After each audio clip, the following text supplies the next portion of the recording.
I don't usually check my phone first thing in the morning. But that day, I did. It was 6:42 a.m.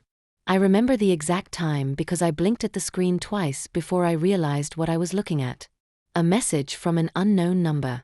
Just one word. Run. No context. No follow-up. Nothing. At first, I thought it was a wrong number. Or a bad joke. Maybe spam. But something about it didn't sit right. I stared at it longer than I probably should have, frozen in bed, like my body knew something before I did. And then I heard it. A sound I wasn't supposed to hear that early. A soft click. From the front door. I live alone. I hadn't invited anyone over. No one ever really visits. So I got up, heart pounding, and crept toward the door. The lock was turned. The handle moved. Whoever it was, they were trying to come in. I stepped back, trying not to breathe. I didn't scream. I didn't make a sound. I just stood there, barefoot, holding my breath and clutching my phone like it could protect me. Then, just as suddenly as it started, it stopped. The door didn't open. No one spoke. I waited another full minute before checking the peephole. No one was there. But I know what I heard. I triple-locked the door, pulled all the curtains, and sat on the floor of my kitchen for an hour. Knife in one hand, phone in the other. Still no new messages. When I finally calmed down enough to think straight, I took a screenshot of the message and went to the police. They didn't seem too concerned. They asked if I was seeing anyone. If I had any stalkers. If I was feeling mentally unstable. I told them no. I told them everything I knew. Then one of the officers asked me to read out the number that had sent the message. He typed it into his system. And then, he frowned. "This number's been disconnected," he said. "For over 2 years." And just like that, everything I thought I knew about my life, about what was real and what wasn't, started to feel like a lie. Because someone warned me to run. And someone else tried to get in. But what terrified me most was the thought that those two people might not be different at all. I couldn't stop thinking about it. The message. The door.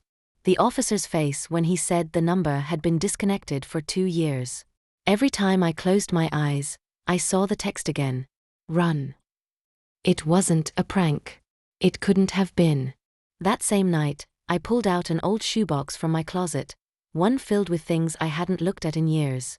A few torn photos, a flash drive, a name tag from a job I had for less than a month, and a small, cracked phone. It used to belong to someone I once knew. Someone I tried to forget. His name was Ian. We hadn't spoken in 6 years. But back then, when I left, I changed my number. He didn't. And suddenly, I remembered something. That number, the one from the message, it felt familiar. Like muscle memory. I pulled out my laptop and searched my old email backups, login texts, anything that might link me to that number. And I found it. One of my accounts had a 2-step login from years ago. The backup number was the same one. It was Ian's. But Ian was dead. At least, that's what I'd been told. The next day, I didn't go to work. I couldn't. I barely slept. I barely ate. I couldn't stay still. So I started calling. Old co-workers, friends we had in common, anyone who might have known something. Most numbers were disconnected. One woman told me she moved abroad years ago and hadn't seen Ian since before everything. She didn't explain what everything meant. That night, I was brushing my teeth, trying to talk myself down. Telling myself maybe it was someone using his old phone, when I noticed something on my bathroom mirror. A scratch. No, not a scratch. A carving. Just faint enough that I wouldn't notice it unless I looked from the side. 4 letters. EVA. I dropped the toothbrush. Backed out of the bathroom slowly. The message had told me to run. But someone had already been inside. I checked every drawer, every closet, every window. Nothing looked touched. Except one thing. The shoebox. The cracked phone was gone. I kept the lights on for 3 nights after I found my name carved into the mirror. Not because I thought light would stop anyone, but because I needed to see everything. The walls. The corners. My own reflection. But the more I looked, the less I recognized myself. I couldn't stop thinking about Ian. He wasn't just an old boyfriend. He was someone I once ran from. Not because he was dangerous, at least not at first, but because he knew things I didn't want to say out loud. About what happened to me. About what I did. When we were together, I told him parts of my story. Just enough. But never all of it. And the last thing I ever said to him was, "Don't contact me again." He honored that. Even after my number changed. Even after I disappeared. Then, a year later, someone told me he was dead. That he'd overdosed in a motel outside of town. No family. No note. No funeral I could find. And I believed it. Because I wanted to. But now, everything felt wrong. I went to the storage unit where I kept some old paperwork. Legal stuff from before I moved, some bank records, expired IDs. I found something I forgot I ever kept. A manila envelope, stamped with Ian's name. Inside it, a photo of us, taken the night I left. And a handwritten note I never opened. The envelope was postmarked 1 week after the date he supposedly died. The note said, "You were right to run. But now I need you to listen." That night, as I sat on the floor reading the note over and over, trying to make sense of timelines that didn't match, my phone buzzed. Not a text. A call. Unknown number. I froze. It rang 3 times, then stopped. No voicemail. I stared at the screen for a full minute, heart racing. Then, a message appeared. Not a word this time. Not even a sentence. Just a photo. It was taken from across the street. Of me. Sitting in my living room. That exact moment. I dropped the phone. Because whoever sent it was watching me from outside. I don't remember locking the door behind me, or grabbing my coat, or walking out of the apartment. I just remember the silence. The kind that rings in your ears even when you're standing in the middle of a city. Like everything around me had slowed down, waiting for me to catch up. I took a cab. I didn't give the driver the address. Just said, "That old motel near Route 12. He didn't ask questions. I think I looked like I'd seen a ghost. Because I had. The place hadn't changed.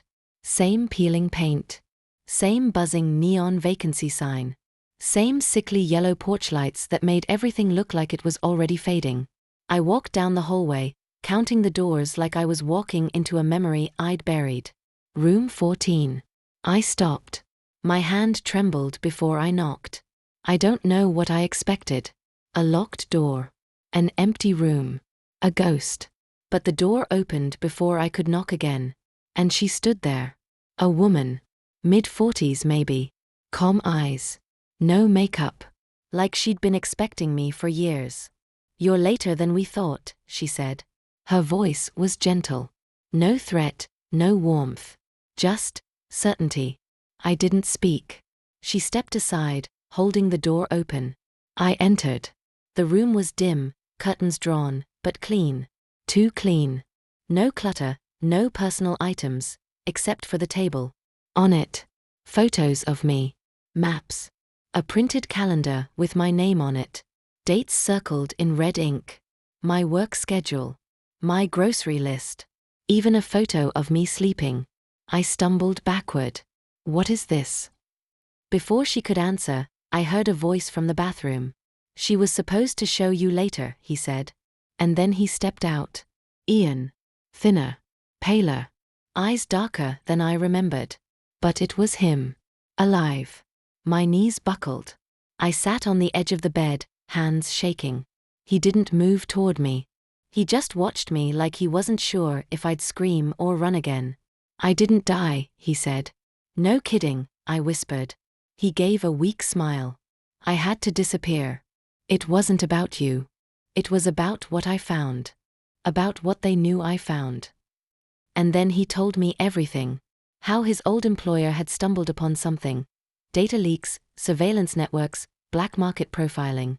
How Ian had found names that shouldn't be public. People in positions of power. Private dealings. Medical records. Facial scans of children. Pregnant women. elderly. They were tracking everyone, especially the ones who went unnoticed. Like me. Like Eva Barnes, who once ran away from a man because she was too scared of who she was becoming around him. I thought I left to protect myself. He thought I left to silence him. Turns out, we were both right. I didn't reach out, he said, because I knew you'd run again. And this time, they'd follow. Why now? I asked. He looked at me for a long time. Because they've started cleaning up. Erasing loose ends. You got the message because you were next. He slid a small black USB across the table. Everything is on here. They won't stop unless someone shines a light. I didn't touch it.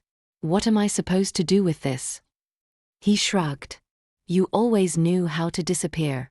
But now you need to learn how to be seen. On your terms. The woman by the door spoke for the first time since I came in. You don't have to decide today. But don't wait too long. They move faster now. I nodded. Stood up. And for a moment, Ian and I looked at each other like two people who used to know each other very well. And now weren't sure if they were strangers or something more complicated. We didn't hug. We didn't say goodbye. That night, I drove home in silence. No music. No headlights behind me. No phone calls. The city felt different. Too big, too quiet. Like I was living in someone else's dream. I took the USB. Locked all my doors. Sat at my desk. I didn't cry. I didn't panic. I just opened the folder. It was cold, for her eyes only. Inside, a list of names. Timelines. Notes. One file labeled CCTV_Barnes. I was about to click. When my phone buzzed. New message. Unknown number. Just one sentence. You shouldn't have opened it. I turned slowly toward the window. Nothing. But I knew better than to believe in nothing now. Because the first message told me to run. And this one? This one told me, I'm not done yet.